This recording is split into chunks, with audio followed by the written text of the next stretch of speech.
Mīļās sievietes, mēs vēršamies pie jums, jo izsludinam sieviešu konferenci. Sieviešu konference atgriezties pilnībā, jo mums kā sievietēm ir daudz darīšanas ikdienā un nesnāk laika pievērsties sev. Un konferences būs īpašs laiks, lai tu varētu paskatīties uz sevi, kā Dievs uz tevi skatās, un iespējams kādam tas būs pilnīgi jauns sākums. Jā, jo mums būs 7 brīnišķīgas lektoras, kas dalīsies ar dažādiem pieredzes stāstiem un mācībām.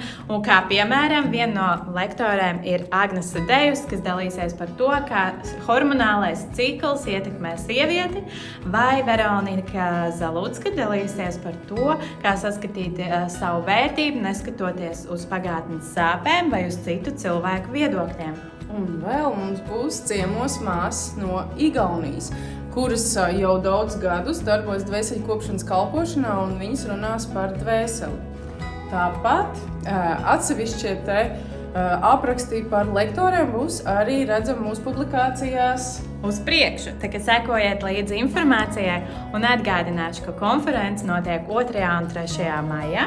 Dalība ir 50 eiro, un nesatraucies. To maksājumu varat veikt līdz 4. aprīlim. Tāpat svarīgs moments, ka konferences notiks gan latviešu, gan krievu valodā. Līdz ar to tu vari uzaicināt droši savu draudzeni nākt kopā. Un komentārā būs links, kur tu vari reģistrēties jau šodien. Tieši tā kā tiekamies konferencē!